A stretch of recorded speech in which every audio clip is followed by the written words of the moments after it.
Starting recording. And welcome to episode 52, our 1 year anniversary of Ripping the Rack podcast. Yay! Yay! Confetti! Confetti! Yay! Confetti! Dancing. I am your first leg or second leg, or I could be a third leg of the Triforce Tri-hosts. I am Tim. With me today, on top on my screen, could be on bottom on yours, could be on the left, could be on the right.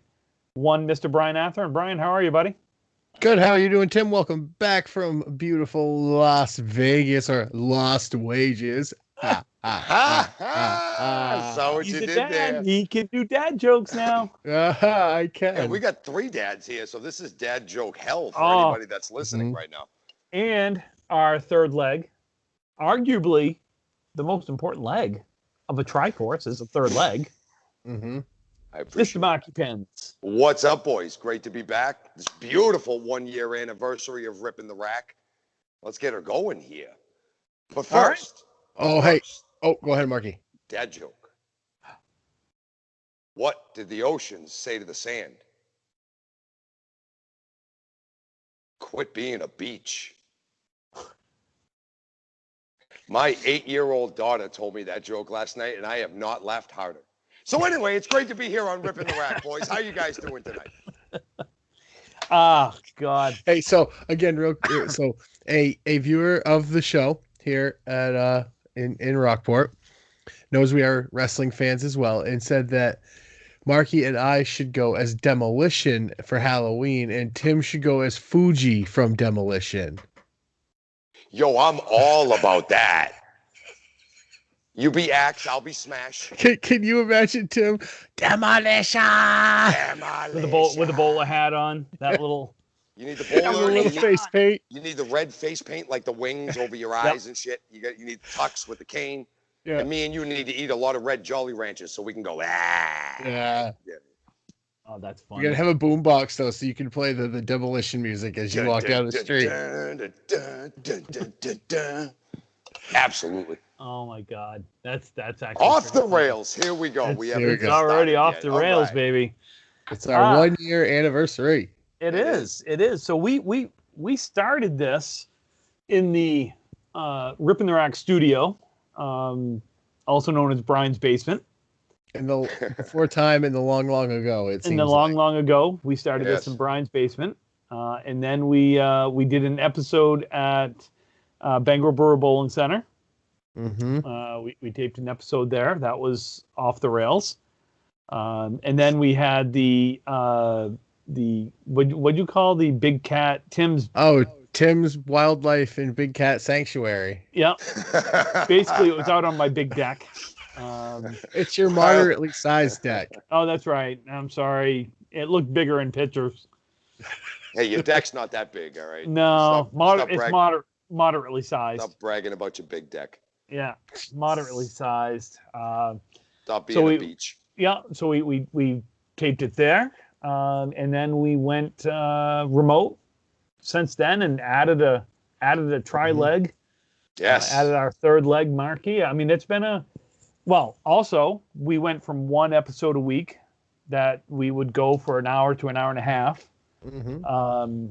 And it would ramble on, and I don't know if you've gone back, Brian, and listened. We did a watch along that was bad. Oh, the watch along was bad. It was not good.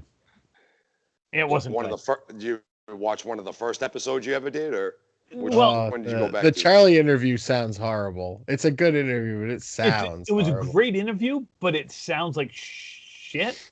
Because you did it over a cell phone. Did it over cell phone, and we just don't have the. I mean, look, we're amateurs with amateur equipment, meaning we have no fucking equipment.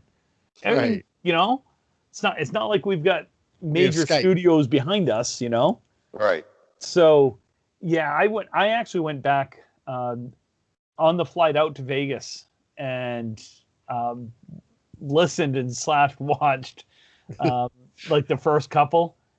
And I was cringed. Like, oh my God. I was like, wow, we sucked. It wasn't good. That's how it is. In the beginning, you're just doing something to get it out there.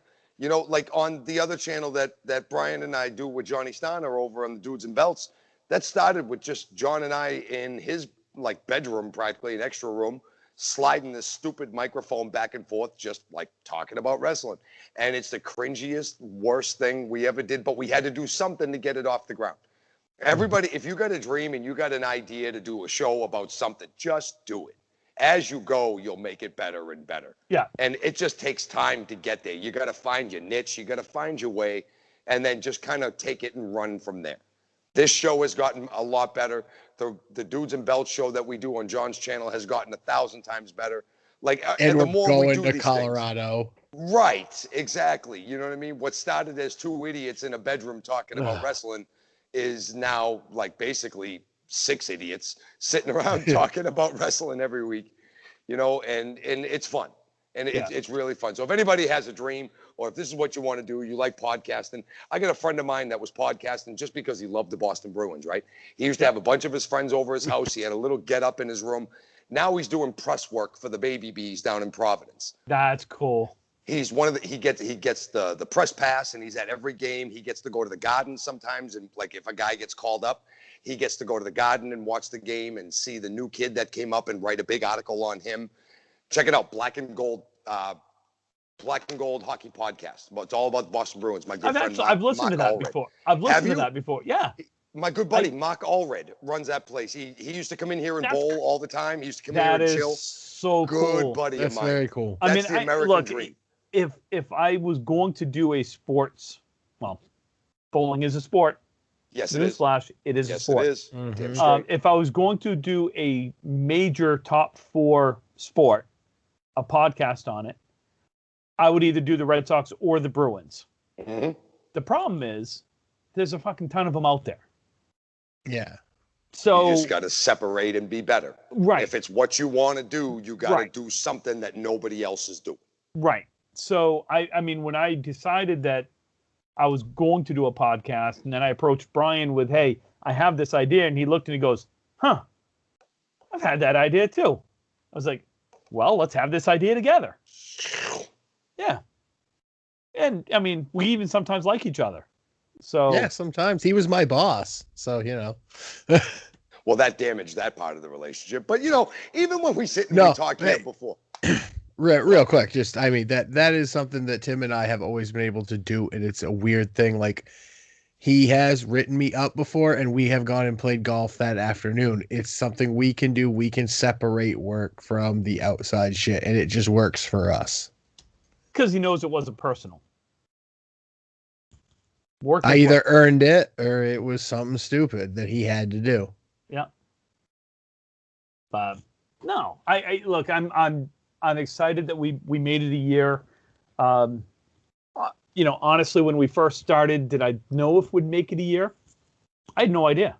Hell, I didn't know if we'd have any listeners. You know, and now we average on a bad week, it's around 150, and on a good week, we've had as much as 800. So, to me, that's pretty freaking cool. It just takes some time for it to hit and click, and a few people to hit the share button, and then a whole new group of audience comes in, and a few of them hit the share button, and it just takes some time. You know, you can't get discouraged by that first couple months where it's like, you know, minimal views, minimal what. You got to just keep pumping it. You got to keep doing it. Yep. Even if you only listen to one episode every once in a while, just come in and subscribe. You know, drop us a follow on Spotify or something like that, and it helps us. And you can always go in and listen to everything you want when you want. It's free, folks. Can't get any more cheaper than that. Nope. Free entertainment. You get to listen to Brian, Tim, and Marky talk. I mean, how much more entertaining can that be? Short of me. I wish we had the cricket button. Crickets. What do we got for questions, Timmy? Yeah, let's jump into some bowling talk. Yeah, let's hold off on the questions for now. We will get to them. Yes, Calvin. We will get to them. But let's talk a couple of tournaments, at least here in Maine, because we have the big year-end tournaments in Maine. Timmy's quest for the eliminations. Really? It's your quest, man. You did it. Now it starts. I'm like Don Quixote. I'm just chasing windmills. He said fucking Well, Don hey, Quixote. You know what? Don Quixote Hey, eventually got a windmill. You get educated on this show. That's true. Where else are you going to get Man of La Mancha, Don Quixote? I mean, should I start singing, To Dream, The Impossible Dream? I mean, come on, folks. You get educated on this show. I dropped the Don Quixote reference. I always thought it was Don Quixote when I was a kid. I always thought you said the X when I was a little kid. Yeah, I always thought it was Donkey Coyote. Donkey Coyote. Come here, donkey. Donkey. Yeah. So, the Maine State Kennel Bowls Association holds their year-end tournaments in 2 separate weekends. The first one is your average plus handicap elimination tournament, and then followed up by your Maine State scratch elimination, which determines it's kind of weird. It determines technically your all event winner. Even though I've won all events 3 times, I've never been an all event champion because I've never won the tournament. If that makes sense. It's a little different way of doing the tournament. It is. So the 2020-2021 APH eliminations was held last weekend up at Newport Entertainment Center. The format has changed over the years. It used to be, and I do miss this format, it used to be head-to-head, 5 strings, no breaks. And then your quarterfinals, semifinals, and finals were head-to-head 10 strings, no breaks. Meaning you and your partner bowled, or you and whoever you were bowling. So if I was bowling against Brian was on lane 8, I'd be on lane 7, would bowl 5 boxes, would swap lanes, bowl 5 boxes, swap lanes, bowl 5 boxes, until 5 or 10 strings was done. Or somebody passed out, one or the other. Or someone passed out. Charlie Milan won a state title in that format against Sean Morrison. At 63? 64? Yeah, 63 or 64. It was a fantastic format. It is still head-to-head, only you are now sharing a lane with someone else. So you bowl 5 boxes and sit down. They get up and bowl 5 boxes. The finals is usually when they have the finals, it's 10 strings, but it's the women's final and the men's final are on the same lane. So the women bowl 5 boxes, the men bowl 5 boxes, the women bowl 5 boxes. Yeah. So it's still head-to-head, only now you're getting a break every 5 boxes. It takes longer. I mean, look, you're talking a 4-hour match versus a 2-hour match. Yeah, but I would imagine that would make the competition better because people are fresher for longer. You get to take that break in the middle, and you don't start out as a house of fire, and then 8th, 9th, and 10th game, you're just exhaustified. So I can tell you, in the old format, I had 3 people throw 1400s against me in that format.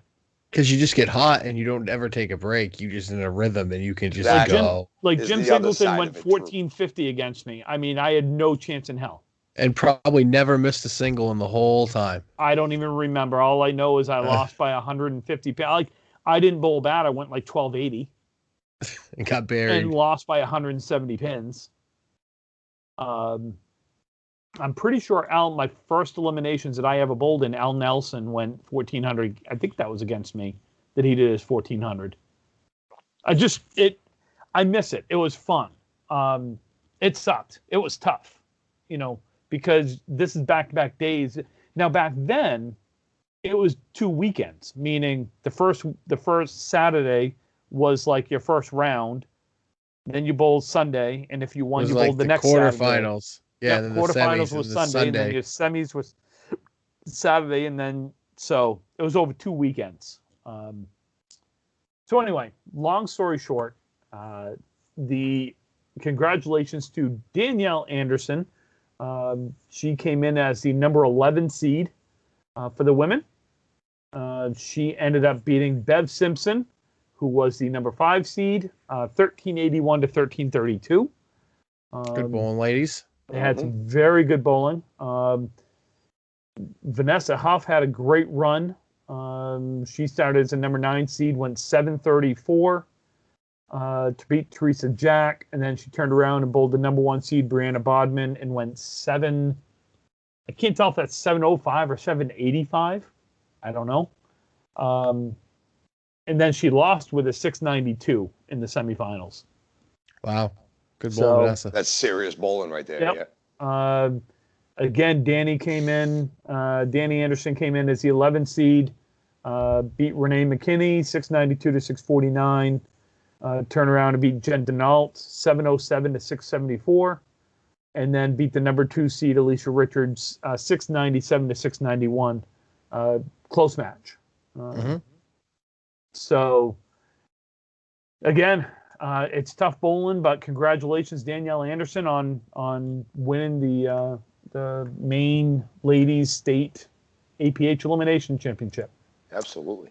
And on the men's side, some really good bowling. But we'll congratulate Sylvain Bollier out of Big 20. Sylvain came in as the number 12 seed. Ended up beating the number 3 seed Scott Lane, 1430 to 1358. And let's see, Sylvain had a couple of tight matches. Matter of fact, his very first match he had was with the hometown hero up there, Kai Hunt. Young kid, 17 years old. 17, I don't know if he's 18 yet. Is he 17, Bri? Maybe close to that. I'm not sure. Yeah, he's either 17 or 18. Yeah. Still a youngin'.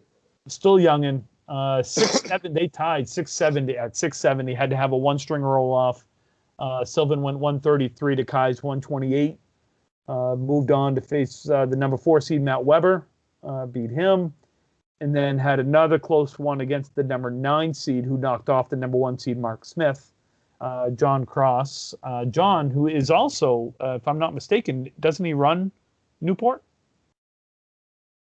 I'm not sure. I think that's the John that runs Newport. I could be wrong. If I am, I apologize. But Sylvain let us know in the comments. Yeah. Sylvain won 669 to 667. So another close match. Another really close match. Yeah. So yeah, congratulations to Sylvain and Danny. A 2-pin final. That's very cool. That's insane. No, that wasn't the 2-pin final. No, that was the semifinals. Oh, well, what was the final? Final was 1430 to 1358. Oh, okay. Again, 80 pin, 60 pin, 70 pin. I don't know. Well, he got sick of winning by like 2 and 3. He wanted to put it out of reach. Put the damn hammer down, win by 80. Yeah. Takes care of business. Yeah, it does. So again, congratulations to those guys, which leads me to my quest for the Holy Grail. I have the one thing. What is your name? It doesn't matter what your name is. Yeah, so that leads me to this weekend at Sammy's, Slam and Sammy's, I don't know what Sammy's Entertainment Center, is it? Yeah, I think it's in Waldoboro. Used to be All Play, which used to be DePatsy's. We've got the men's and ladies open elimination state title. The winner of this represents Maine in the ICBA, typically. The winner and the runner-up. And the runner-up represent Maine in the ICBA championship, which is usually in October. So on the women's side... it will not anymore. Remember, we're not in the ICBA, right? No, I think we are. Oh, I lose track. I think that was a little talk that they were going to leave, and then at the last minute decided not to. I don't know. Oh, okay. So on the ladies' side, in the first round, we have these matches would be Kelsey Layton, the 9 seed, taking on the 8 seed of Tony Allen. We have the number 12 seed Catherine Robbins taking on the number 5 seed Hall of Famer Judy Bowden in the number 5 seed. By the way, her final tournament for a while? Yes, she is going to be having knee surgery, reconstructive knee surgery, or new knee, or something like that. Replacement, I believe. Replacement. Top 4 seeds get a bye in the first round, by the way. Okay. Number 10 seed Bev Simpson will be taking on the number 7 seed Mona Lamar, who is a past champion. And number 11 seed Renee Skinner will be taking on the number 6 seed Erin Merrill. Winners of those will move on. So the number 1 seed overall seed was Shannon Scribner. Shannon will take on the winner of the Kelsey Layton Tony Allen match. The number 4 seed is Christy Hapworth. Christy will be taking on the winner of the Catherine Robbins Judy Bowden match. Vanessa Huff is the number 2 seed. Will be taking on the winner of the Beverly Simpson Mona Lamar match. And the number 3 seed, the youngster out of Oxford, South Paris. Sorry, I still call it Oxford Hills. Stars and Strikes. Kerrigan Skinner is the number 3 seed. She will take on either her stepmother, Renee Skinner, or Erin Merrill. That is going to be a good match any way that goes. Yep. Yes. So there are some interesting matches. You could have Christy taking on Judy. Is this Judy's like swan song? Did she go get one more? She's got. I'm not saying she can't. Absolutely not in the least, because Judy has it in her to win. She's a good bowler. And damn straight she is. She's a good. And that house is going to favor that ball she throws. Not that hard. Yep. Real accurate. Yeah, and she's got the experience behind her. As does Mona. They have the experience. They've won the tournament. They've been in big situations before. The only other person on here that's been in that type of situation would be Shannon, the number 1 seed. Yeah, she's one of Ladies International with the MD Shooters group. Yep. All 20 years old of her, I believe. She went up 2021, something like that. Yeah, the last time we had the Super Bowl 560 tournament in Moncton, New Brunswick, I had the pleasure of watching her bowl all weekend as she was on my team, and she averaged over 120, and she bowled every game. She's solid. She really, she's a solid. Really is.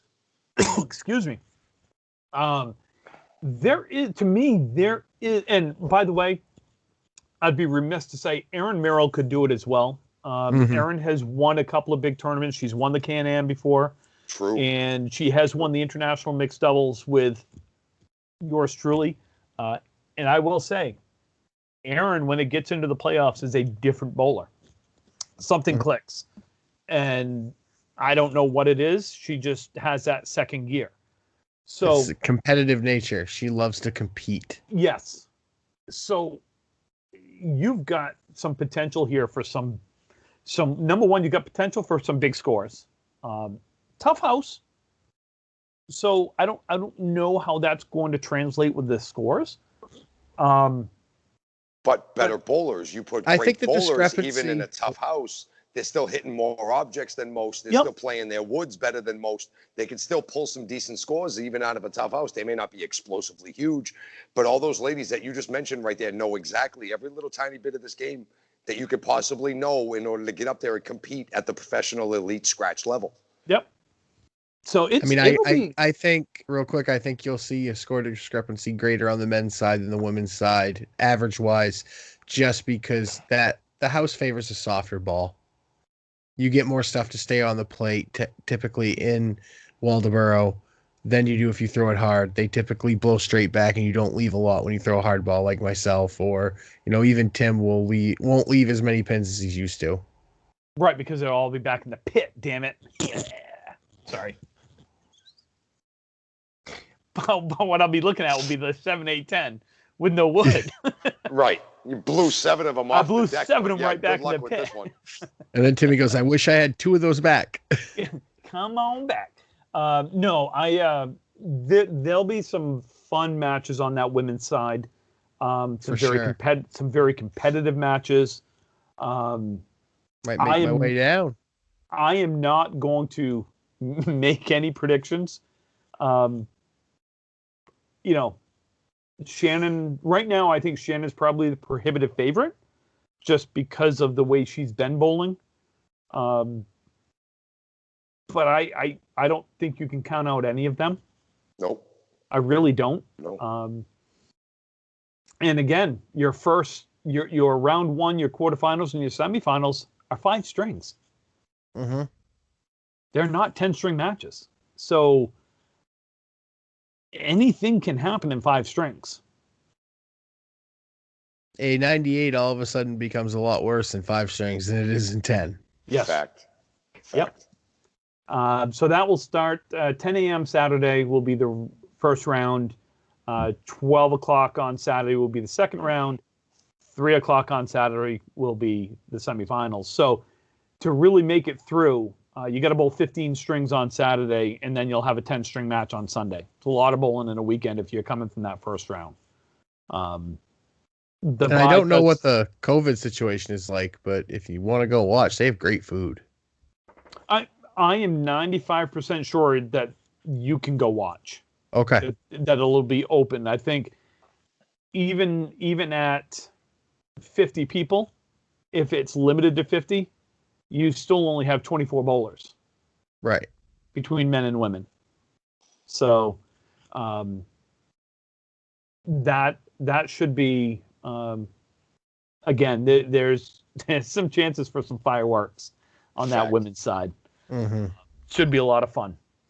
On the men's side, your top 4 seeds, Chris Merrill was the number 1 overall seed. I was the number 2 overall seed. Mark Smith was the number 3 overall seed. And Cole Fry was the number 4 overall seed. So Chris, myself, Cole, and Mark are getting the bye in the first round. Never heard of any of those guys. No. 3 of them are bums. Never well, heard it's good of any because of those guys. Even though you only have a half hour to drive, you still don't want to get up. You still want to sleep in. So. Oh, I'm excited that I don't have to get up at whatever time. I can sleep in a little bit. And I tell you what, there are some fun matches in this first round. I don't care what you say. I will get there for the first round just because this might be my last go around. So let's give it a run. Let's see.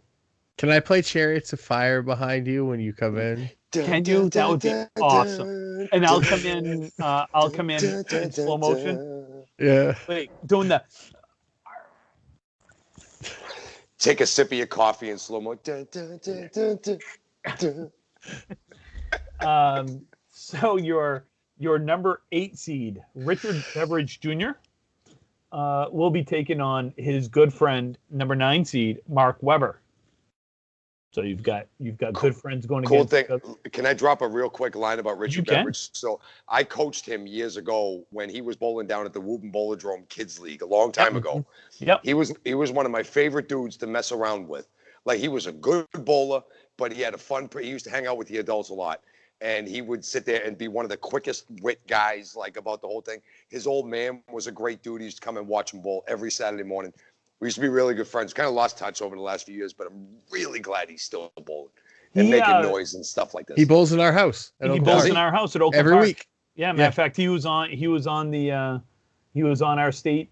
So we won the state team in scratch state championship, and it was Richard and I and Zach Pease and Natty. Yeah, Natty and was it Eric? And Eric Dunno. Yeah. Yep. Yeah. This is, I tell you what, out of all of them, might be the match that I watch right here. Your number 12 seed, who just snuck into that 12 seed, DJ Trask. Oh, Jesus. Will be taking on your number 5 seed, who just missed out on the bye, Mark Carrier.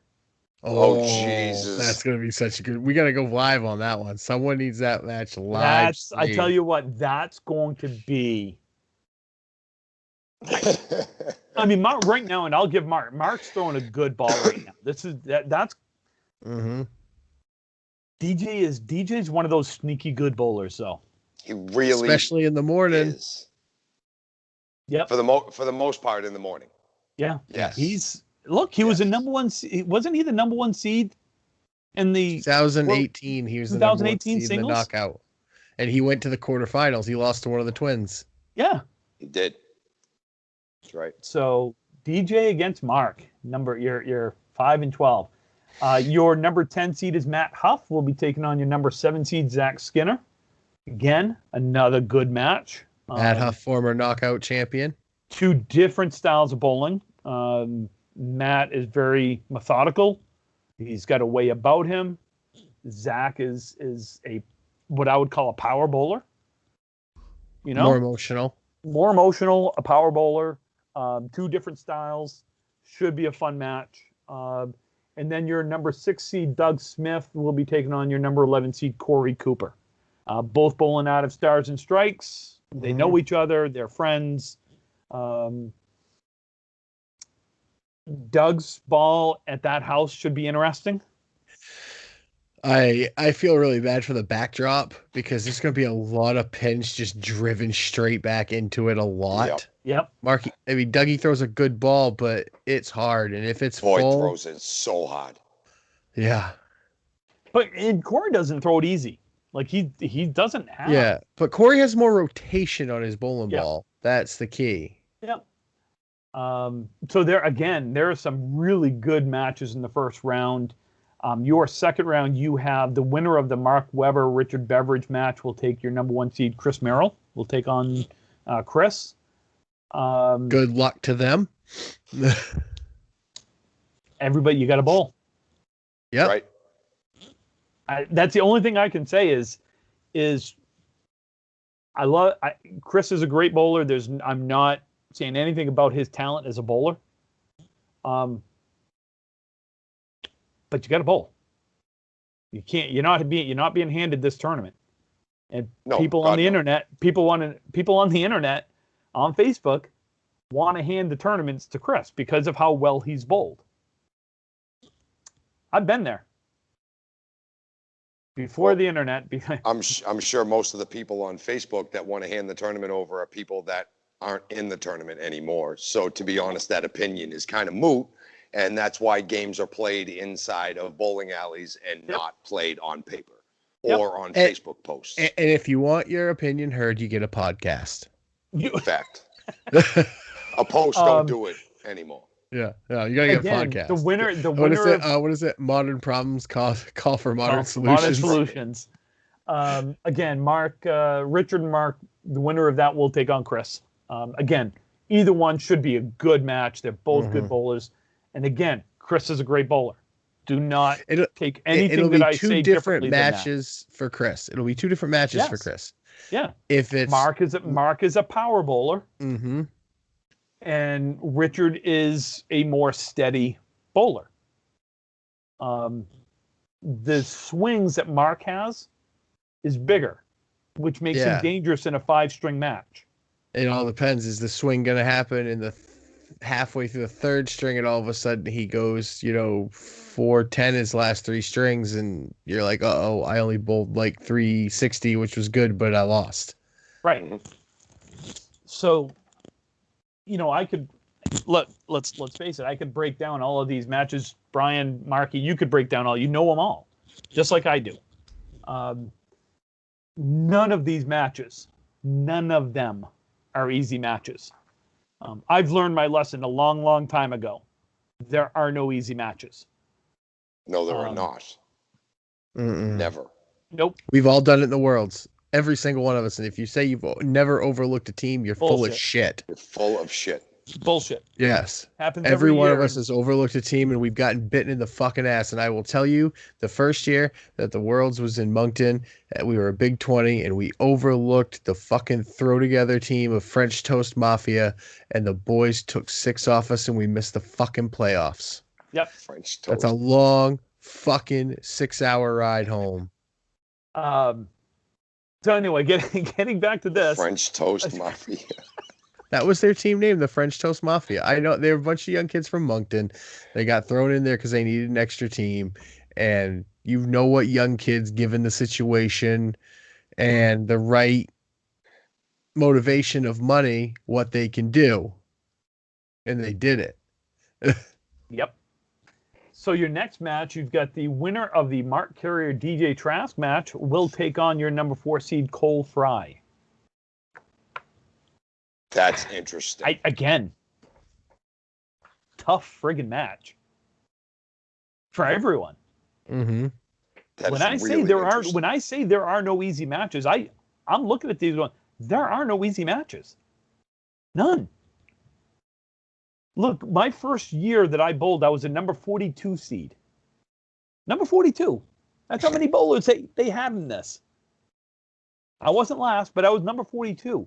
I know for a fact they took me very, very lightly. I made it to the quarterfinals because I beat Dick Allen. I forgot who I beat after that.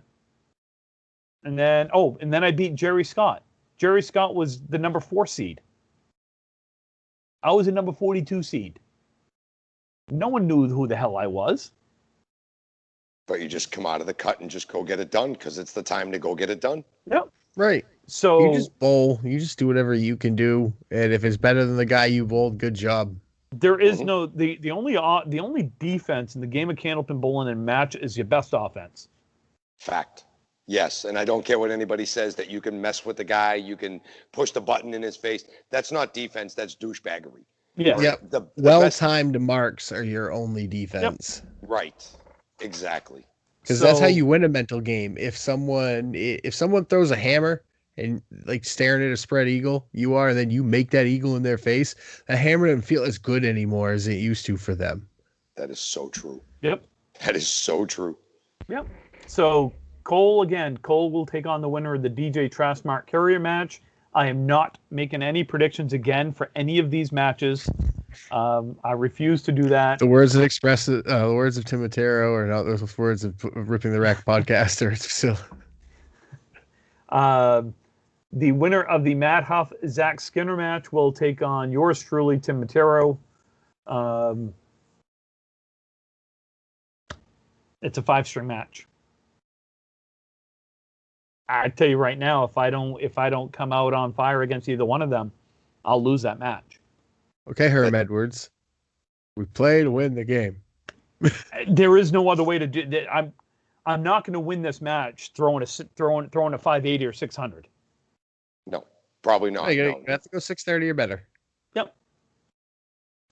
It's just how it is. They're both good mats. Matt and Zach are both good bowlers.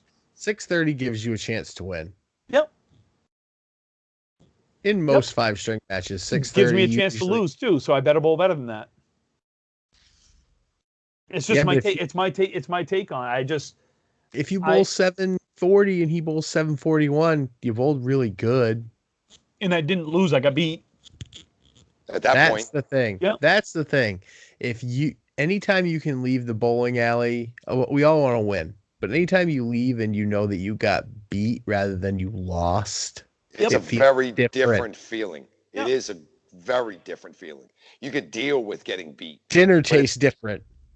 If you went in and you just kind of stunk the joint out and you lost that way, that's a hard pill to swallow. And it's a pill we've all swallowed before. You have no choice in this competitive game. Right. But I just want to go get beat. I want to give this guy every little ounce I got and make sure. Let me put it this way. If I bowl Matt or whoever I bowl, Matt or Zach, I'm going to give them the best that I have. And they're going to give you the best that and they're going to give me the best that they have. And at the end of the 5 strings, I just hope my best is 1 pin better than their best. There's nothing else I can say. Nope. Can't look past either one of them. Just can't do it. And then your Corey Cooper, Doug Smith matchup, the winner of that will face Mark Smith. So we got the obstacles triangle. We got the Stars and Strikes triangle.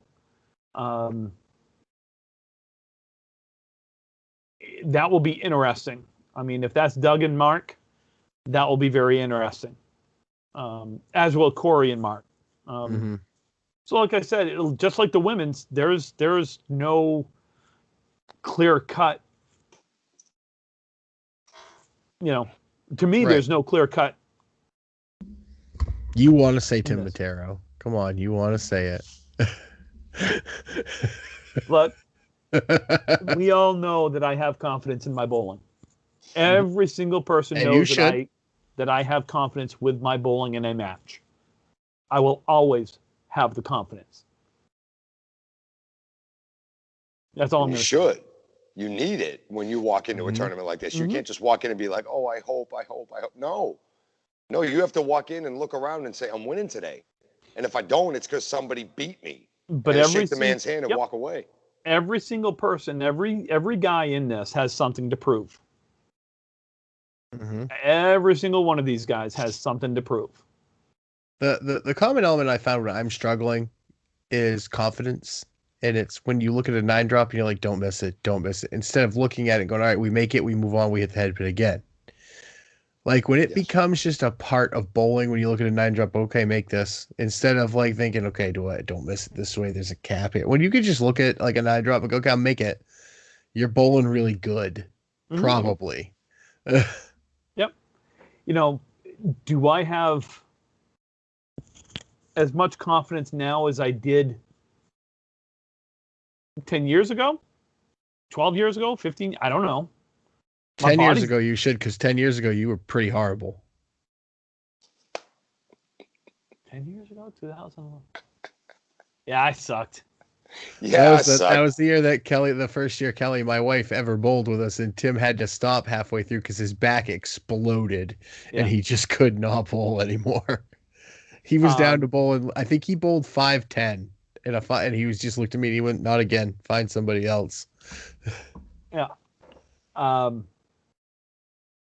wish my body were healthy to give this a real run. So we'll see.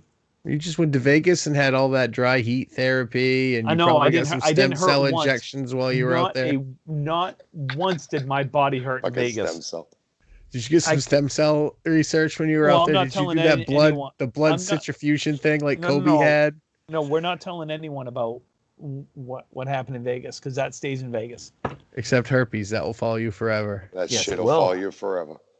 Did you get one of them hyperbaric chambers out there to get all piped up for this? Yes. Yeah, I was in a hyperbaric chamber. No, I get my second COVID shot tomorrow, so I'm hoping that everything is good by Saturday. Make sure you get it in your right arm. Right. No, I want it in my left arm because I don't want to be able to move my arm. I figure I'll bowl better that way. You're gonna look like a wounded dog. By then I won't focus. That happened to me with my first shot. They gave it to me in my left arm. I was fine for the rest of that day, but then the next day my left arm was junk. Yeah. Like my whole bicep was just junk. Everything from the elbow down, sure. But just like picking up my arm to like do anything was just ow. Oh shit. I had the Johnson & Johnson one shot and my arm felt fine. But like where I got the shot felt like a mule had back kicked me right in that particular spot. Yeah, so I've got that one tomorrow. So I'm hoping by Saturday I'm good to go. You should be. They say it takes a couple days of you might feel funky or whatever. And if not, then maybe that'll take my mind off the partially torn rotator cuff or the partially torn ACL or the. If not, ibuprofen and ice, bitch. Or the degenerative disc in my back. Now you're just pleading for sympathy. Yeah. Now you're just pleading for sympathy. Is it working? As I said, as Ronda Rousey once said, ibuprofen and ice, bitch. They're my friends. So that's that. So let's answer a couple of questions because holy shit, we're already 40 plus minutes into this thing. All right, let's do a couple of questions. Just to suffice Calvin. Just to suffice Calvin. So we have two questions. The first one is our listener would like to know from the younger bowlers or a newer bowler, who we think is poised to make the jump to the next level. As far as some of the ones that are in the juniors now? No, I'm taking this or to younger guys that are going to become elite. Yeah. To that I'm going to, So I honestly haven't given this one much thought because I just got these before we started taping. I found them. Well, I'll start this off then with a couple ladies. I do believe that as far as some of the younger ladies, we've already spoken about a few of them tonight. Kerrigan Skinner. She's definitely going to be, look, the ladies' game needs more ladies more than the men's game needs more men. And there are two ladies up north there where you boys live that are poised to become elite and have a great career in this game. Kerrigan Skinner and Shannon Scribner. These two girls are, they're almost like, it's going to be a while, but you're looking at like this next generation Brooke Anton, Amanda Carroll pairing. Yeah.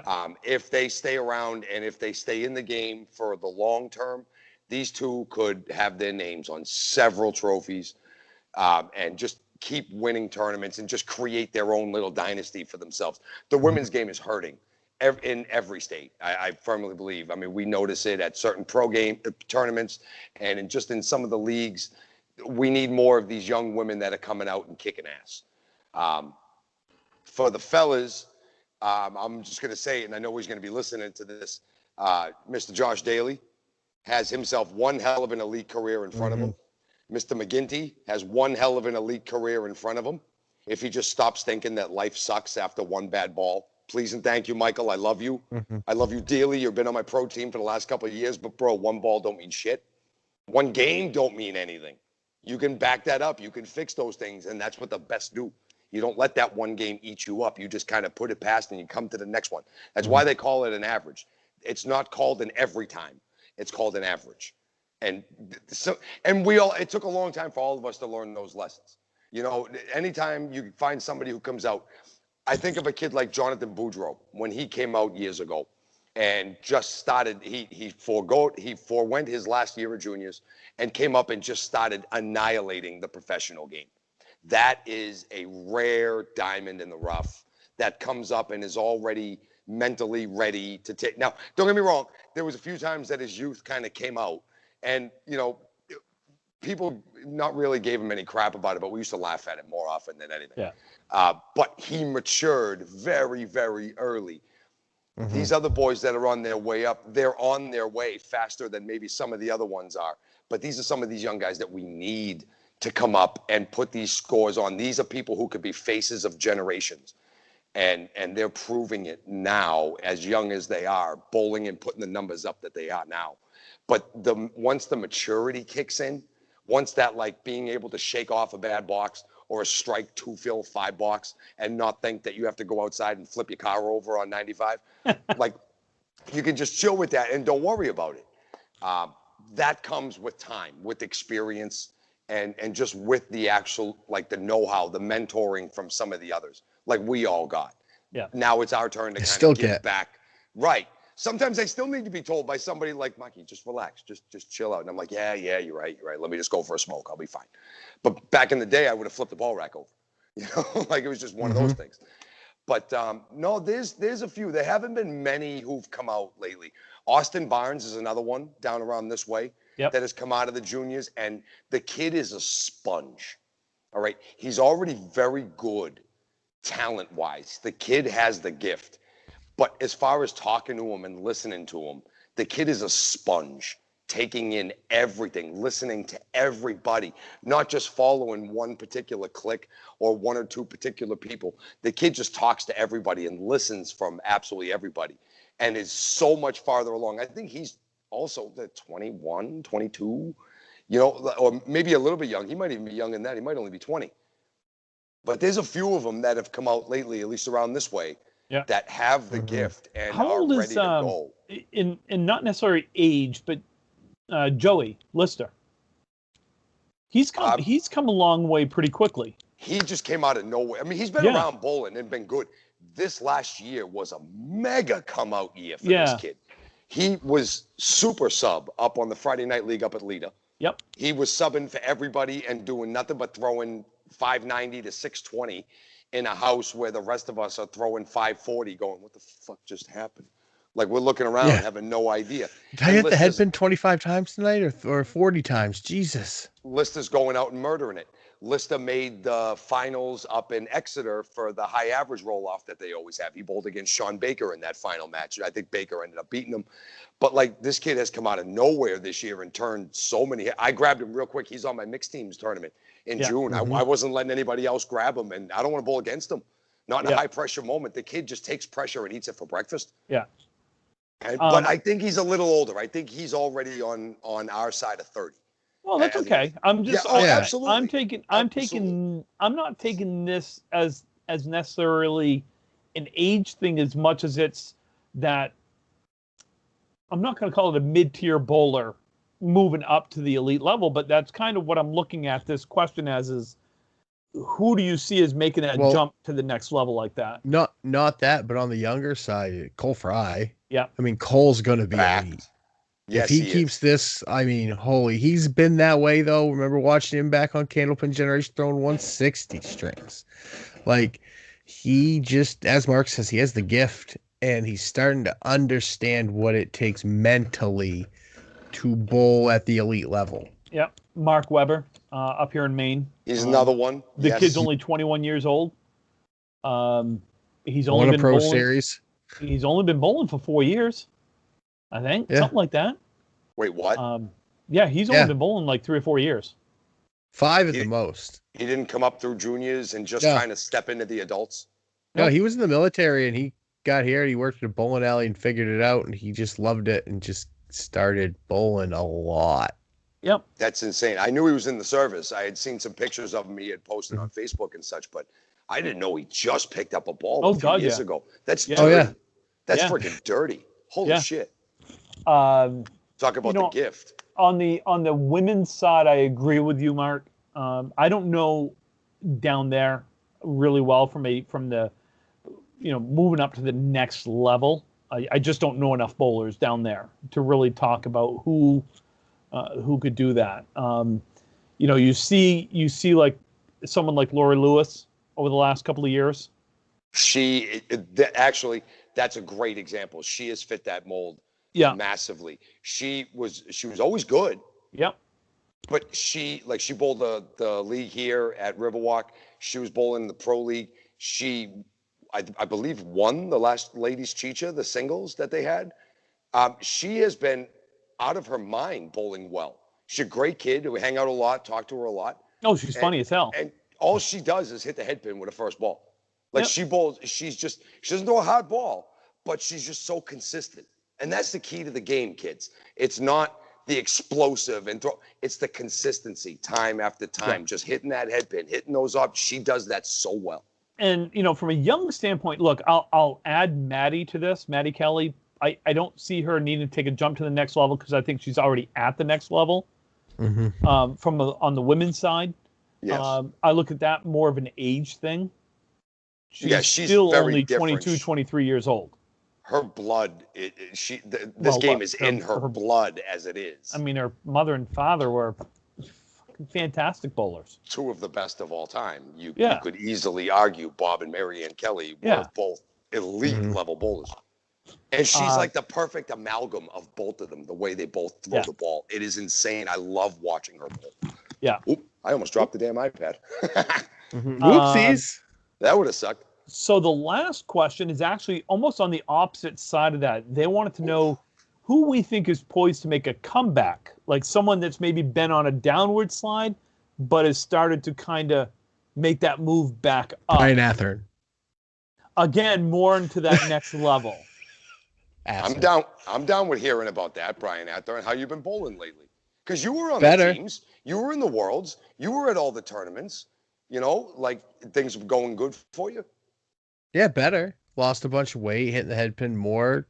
Now it's the rinse and repeat start. Now it's I got to put the work in and go bowl like a lot. Yes. Yep. But yeah, I'm getting back there, and Tim will vouch. He watched me bowl all year, and it's way better than it was, and it's getting better all the time and more consistent. You see how I have no hair? That's from watching Brian bowl. As long as he'll throw a 140 and then follow it up with an 80. Well, he's got to learn how to be consistent again. He's like that's it. 1/3 the dude that he used to be. Yeah. It's a different thing. That is the biggest thing with Brian, and I'm going to talk about him without him being here, like if he wasn't here. That is the biggest thing with Brian Markey is the fact that his arm slot can go in 32 different directions because he's lost 100+ pounds. So there are times his arm can be out here, and then he'll look and go, where the fuck is my arm? Like, the ball just went down to the 7-pin. How the hell did that happen? Well, it might have been that old arm slot when there was more dude there that you couldn't get into before. Now you can slide it. Now it's repetition. That's what it is. Find that slot, find the gear, and just stay there. Yeah. And that just takes reps. You know, the one guy up here that surprises me is Mark Smith. He had back surgery 2 well, years ago. he's had back surgery. Did he really? I didn't know. Oh yeah, Mhm. yeah. He's throwing a fantastic ball right now. He was the number 1 seed in the handicap. He is the number 3 seed in the opens. He is doing all the right things. He's bowling in the tournament. Bowled great in the ladder series. Throwing a great ball. Good for him. So I could see Mark getting back. I don't know as if he'll ever get to the level that he was at, because there was a time where he was one of the top 3 or 4 bowlers in the state of Maine back in the day. You know, his biggest problem was my biggest problem. It was all attitude. Mark and I laugh now, but you know, we were in competition with who got the most warning letters from the ICBA or the Maine State Kennel Association. That's funny. Both of us, like even when we set the state record for doubles, the year we set it, they wanted to be anywhere else but that building. Number one, we didn't want to be there. I'd worked the double shift. I'd worked overnight. I'd been up for 30-something hours. I just wanted to go to bed. And Mark showed up 5 minutes before we started. And he didn't want to be there. But it wasn't that. It was, we still got a friggin' warning letter for our attitudes. And we went 2780. That's 1390 apiece. Yeah, wicked. Holy shit. You know? That's a record that's going to be friggin' tough to break. It's been on there for 20 plus years now. Mm-hmm. 1990. That's the Maine state record? Maine state record, 2780 for 20 strings. I think we need to have more doubles tournaments. I was 1459 and Mark was 1321. It was a good day. It was a fun day. There need to be more doubles marathons and doubles tournaments. I just think if you get two, like, I want to start seeing some like elite duos, guys that just bowl together and they're like, okay, we're the stick, we're the bar, come get us. And I love doubles bowling. I want to see more of it, and that's why I love the Neko and the Chicha and all that. But I want to see like more of it. I don't know. Mm-hmm. Yeah. So I could see Mark Smith, you know, at least from up in Maine, you know, someone like him that's been there before, had the downward slide, is coming back up again. Good question. I'm not sure about down your way, Marky. You know, it's kind of tough because there's some guys that are still bowling that never really stopped. There's some guys that have kind of, you know, plateaued like at a certain area. It's kind of hard for me to say who's making or who could be poised for a comeback, because most of the people that are bowling at a lot of the things are the same people that are always bowling at the things, you know what I mean? And these guys, if you mention some of the older guys, like, you know, the generation older than us, you know, I think of Craig Holbrook. Yep. Craig is still averaging $118 in the Pro League. I think of Det Klein. Det Klein's still averaging. I was talking to that guy Bob Lee yesterday. He was here for King of the River, and he bowls with Det down in Millis in his league. Det Klein averaged 118 for the year down in Millis. So that's got to be 60, mid 60s anyway, or at least. pushing 70, and he's still averaging almost $120 in a house that's not the easiest house to bowl in. Yeah. So there's been a lot more of just consistent guys. There haven't been too many that have dropped off and kind of. What about a guy like Sacchetti, who doesn't bowl league anymore? Doesn't really haven't heard much of him since. Ball again. You know, he's kind of doing the family thing now. Him and his wife just had a baby not long ago, and I understand how that is. Yeah, you know what I mean? Like, you got to step away for a little while, and I understand, but you know, hopefully the game needs more guys that were at a high elite level. Hopefully he can, you know, take care of himself and come back, and because he's still young. He's younger than me. He's only in his mid-30s. So there's still plenty of time for him to come back. I bowled with Chris in his first Worlds. Mm-hmm. I remember that. What was that? 07 in Halifax. 07 in Halifax. Maine Heat. Yep. Yeah, Chris was a good bowler. Yes, he was. He was a good bowler. He was and on I my can't team really for many years. really talk about, you know, the folks up in Canada. just because, well, shit, they haven't bowled for a year. Like, I'd like to see Tommy Wood make a comeback and really go serious. Tommy could do it. He was a hell of a bowler. Yeah, he was. He really was. Is. Smitty, Corey Smith. But he never lost it, though. That's the thing with Corey. He just stopped bowling in a lot of stuff. Yeah, but I think he just made a call it a family choice. Spend more time with his girlfriend. Spend more time with his parents. And let's face it, our vacation goes further than theirs do. Yeah. In Canada, so a week for them is a lot of money. And the fact is they got multiple weeks that they take off for bowling. And the provincials are a bigger deal to some of them. Yeah. So I just don't know enough up there. Unfortunately, we'll have to get someone on again. Or we could get somebody from Canada land. If you're watching, leave some comments down below. Mm-hmm. Give us some names. Give us some people that like were bowling all the time and kind of stepped away, but you've heard rumors or they're coming back and what their averages were. Like, let us know. Let's share some knowledge back and forth here. See, Calvin, we're answering questions and look where it went. Now we got comments. Let us know, Calvin. Why don't you comment on something? Let us know who you think is poised to make a comeback up. I'll say someone that's poised to have a big drop off. Calvin Locke. Big drop off. I refuse to believe that. As much as I enjoy busting his balls, I love Calvin. I do think like I'm crazy. Calvin a lot. I like Calvin a lot. I've got a lot of respect for the dude. Anybody that can be a Leafs fan, God love him. Well, I just think that's stupid. Still better than being a Habs fan. God, yes. I'd rather be. At least the Leafs fan knows that they're never going to win anything. Hey, Corey Jones is a Senators fan. Poor Corey. I'd still rather be a Senators fan. He might be the only Senators fan that I've ever heard of. He just might be. Could be. I don't know many Senators fans.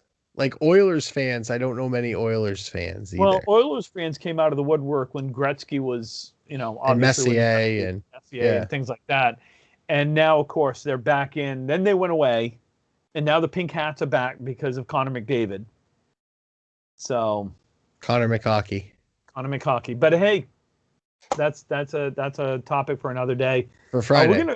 We're gonna wrap it up, folks. We've gone far over what we intend to, which we do every week because it's the anniversary episode, Tim. Well, it may be, but I still got to get up early tomorrow. So, stop it, old man. Stop it, Gramps. Sorry. You just had vacation. I know, and now I'm tired. That's true, you did. Already. Today was how are you still pale? That's the lighting. I actually have color for the first time in like the last 4 years.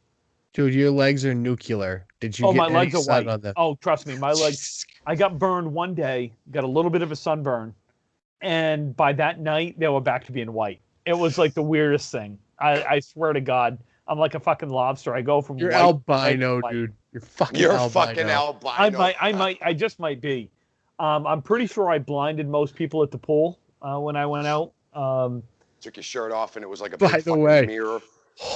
Holy shit, Jordan is a lot taller than you than I thought. Oh my God, I had no idea. Jordan Carrier? No, my Jordan, son his Jordan. son Jordan. Oh, yeah. The picture of him and I at the Bellagio. Yeah. I literally looked at Angie and said, "Is he really that much taller than me?" Like I had no idea. I mean, I always thought he was like, a couple inches tall. No, he's like 6 inches taller than Tim. Yeah.